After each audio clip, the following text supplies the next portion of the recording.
Hey guys, James here from Plumberparts.co.uk. I know, how amazing! Today we're going to be having a look at installing a hot, cold feed. We're going to be putting a little bib tap out here. We're going to be putting a waste in as well because we've got a small little toilet, downstairs toilet just in here. So it's going to look like this at the start and then it's going to look like this at the end. Oh my God, and you can follow us doing it all along as well. Please follow us on Instagram, Facebook, Snapchat and Twitter. But if you're going to follow us on anything, follow us on Instagram because I'm always doing stories there and I'm always scrubbing Big G's belly. Anyway, let's hope you learned something from this video and let's get on with it. Hold tight! So what we've got here is a very, very simple job whereby just next door, just underneath this window here on the other side, we've got a small corner basin going in for downstairs toilet. So I know that I've got to get two things over to that aren't easily visible from inside there because we want to try and keep the pipes hidden as much as possible.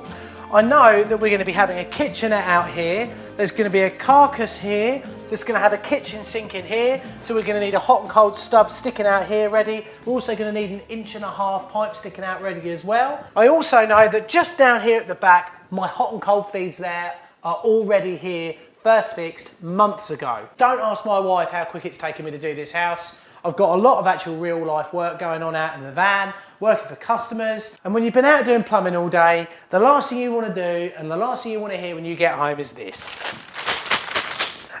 So what we need to do is we need to elongate the hot and cold over and they're going to run across here like so.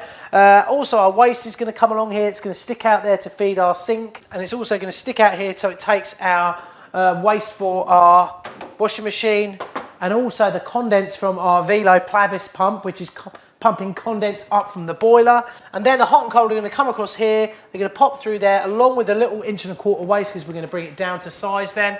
And at the top of that as well, I want a little bib tap on the wall here so I can wash the van out the front. It's parked through there. At the moment, I can't wash it. It's absolutely filthy unless I run 1,000 meters worth of hose all the way down here to do it. And I ain't going to do that, I tell you now, boy. Oh no, what's that out of, boy? Anyway, so the first thing I want to do is just get this lot out of the way, get the water turned off and make sure that it's all off. And then we can get on with planning what we're actually going to do. Make sure that the area where you're working is nice and clean. The last thing you want is to have stuff in the way and it will just make your job a lot easier if you can get stuff cleared out the way. Also, if you need to move anything heavy like the washing machine there, I've got a technique for it. But if you need to, get someone to help you out. Don't do your back in, there's no point. Right, so the water is off. Hold on, where's my phone? Oh, where's the phone? Oh, Jimmy! I'm going to give the people who follow me on Instagram a close-up of this on my story. So we're going to let some water here into this Plavis. So how much water can the Velo Plavis take? Let's have a look. Oh yeah, she pumping. She pumping. Hell yeah! Mate, look how quiet it is as well. Right then guys, now I've got that out of the way, a good thing to do is plan out where your carcasson's gonna go, your carcasson, as they say in French. I don't say it in French, I don't know how they say it. What I need to do is figure out exactly where each component is gonna go. So I wanna measure the width of this, take into account that I wanna fit my Velo Plavis down there, and also the fact that I want to be able to put my valve in and everything. Then I know that most carcasson's gonna be 600. I think Emily wants an 800 carcass for that, so I'm just going to mark that out so I know exactly where that is. Easy to do. So, spirit level, you can make yourself some nice big marks here. So look, this is 600. So I want that to be, it's going to come to there, so that's where that starts. Oh look, there's a mark on the wall already, but let's make it a bigger mark. A bigger mark, a bigger mark, let's make it a bigger mark. Oh, we all love a bigger mark, we do. Oh, yes, we do. Right, so there we go, we've got one there, that's the start of our carcass. I'm just going to do another one as well, just to account for the actual width of the carcass bit itself. So, I can even mark on here, washing, and I know that this is sink. I know that my darling wife would like an 800. Now, let's see what we've got here. So there's the 800 bit up to there. So look, now I know that I've got a safe zone here of what I want to do. What I like to do is then lay out all the bits that I've got and then I know exactly where and when I want to put some components in. But also it's a great way of laying everything out and thinking, hold on, do I need to go down to the suppliers and get anything? Because I think I've forgotten that bit. So now we're going to do what we have to do to make everything ready. Now I'm going to drill my holes now. I'm going to have a hot and cold just out here and I'm also going to have the waste. I'm going to drill them from the inside because I know exactly where I want them to come out, so they're hidden by the vanity unit under the sink. Just get everything to a stage, right, where all you're left to do is there's no more holes to drill. You know exactly where your pipes have got to go then. And after that, we can then go to the stage of getting our spirit level out, marking our pipe runs nice and neatly, and making sure there's no conflict as well. So sometimes you want to try and avoid the fact that you have to go over the waste pipe or something like that. All those sorts of things are important. So let's get on with drilling them holes now. Right, so we've got our holes through. Hell yeah. We're going through a bit of brick wall here, so highly recommend. If you want to know roughly how much to put through, just put through the length of your drill bit for now. Might be a little bit more sticking through next door, but that's no big deal. Cut it off with a Stanley knife or whatever later, but drill bit will always go through if the drill bit went through, won't it? We sleeve our holes. So we're now on to basically planning everything out with our spirit level.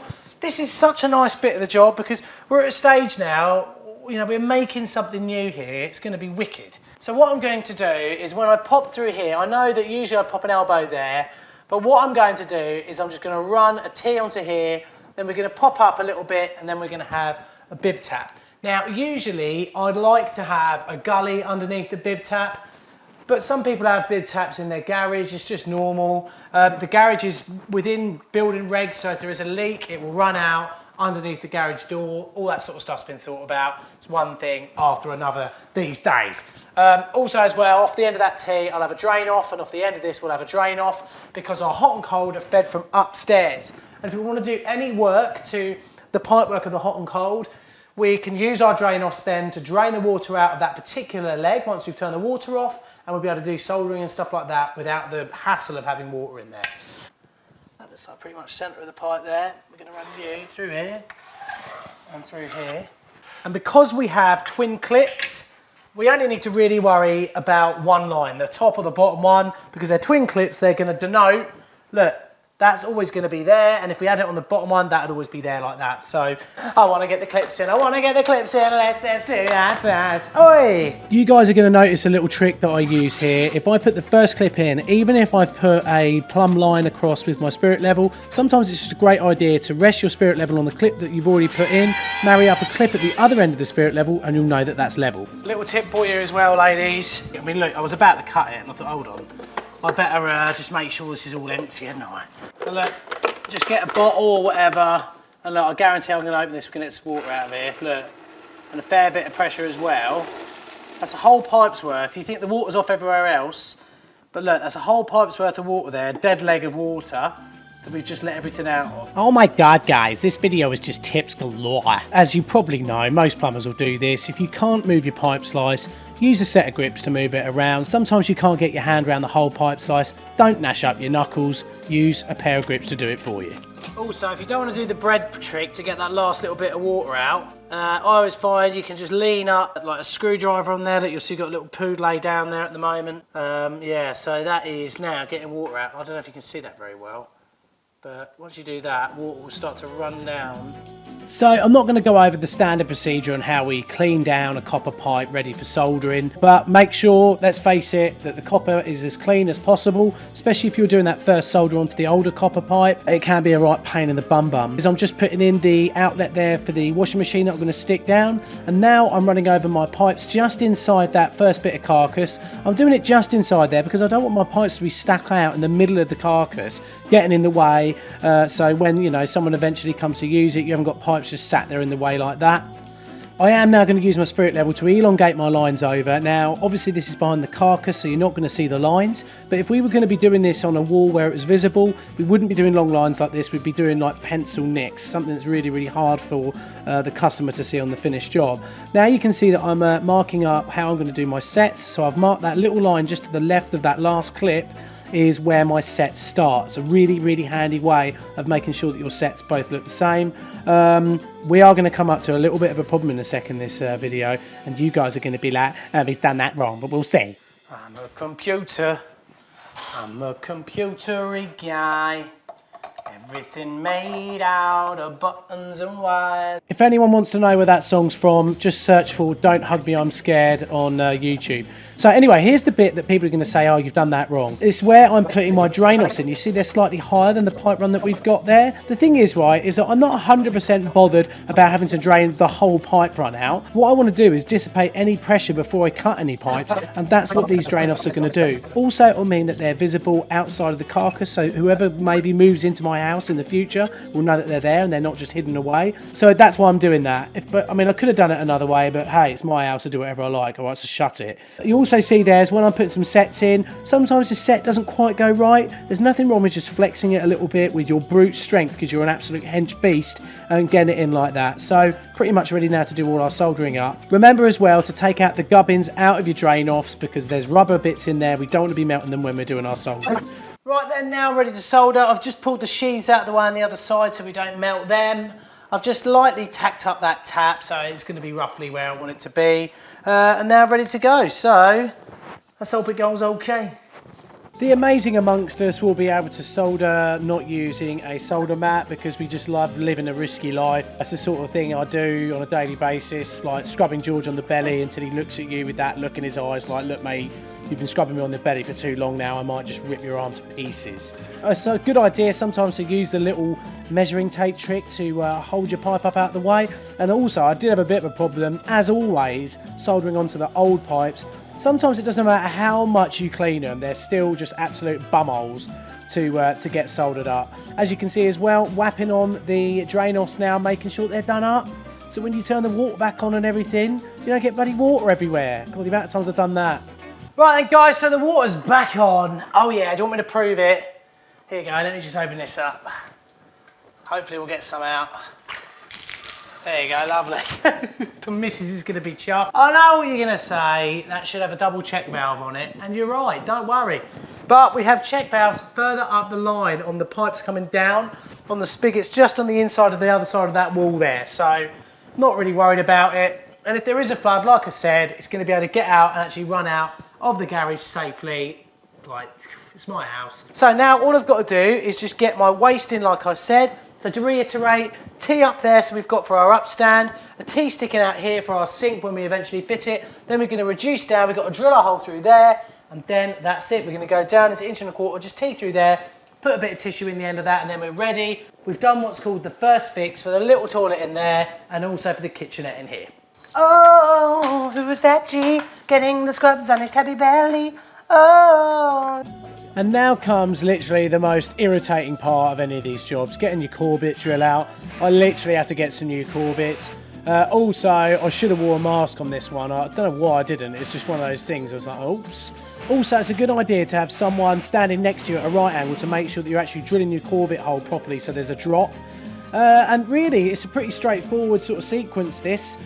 Just shoving in my solvent well pipe. I've done videos on how to do them before. So I'm just getting the T and the upstand in here for the washing machine at the moment. Then I'm going to work my way across, put my T in as a first fix. So that'll just stick out and through. You see there, I'm using my little boat level as well to make sure that my bubble is to one side. And that will then ensure that I've got a nice little drop. But there's other ways you can do this. It's like there's so many different ways to skin a cat. Something I never say around Big G because you just get the ump with me. He's just always got the ump with me, that cat. Anyway, I'm reducing this down now to 1.25 inches. You did see there, I was thinking, oh, can I just bend it up to it? I was like, no, it'll look crap. So I'm just going to put a couple of 45s in, bring it over like that. Oh, look, and I've even lined up my clip as well, so it's the same as the clip below it on the copper. Oh, great. And there we go, we're all done. This is when my hernia speaks to me.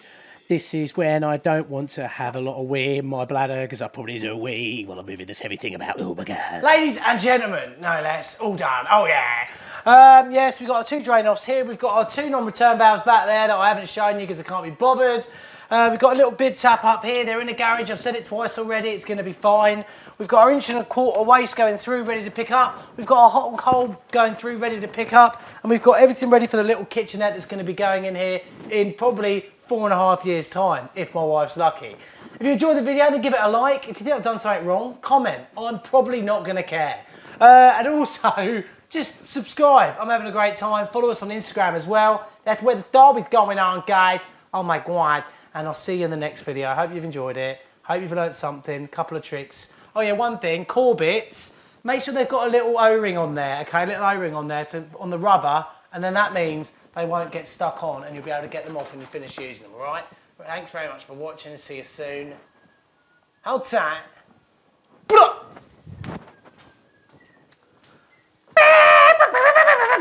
Guys, if you do get a sec, it'd help me greatly if you clicked on Check Out the Times with James. That's my vlog channel. I absolutely love putting vlogs out. I went to Chernobyl a few weeks ago. I've been all over Europe and all that sort of stuff. And also you can just get to see what I get up to outside of plumbing and plumber parts. See you in the next video. Hold tight.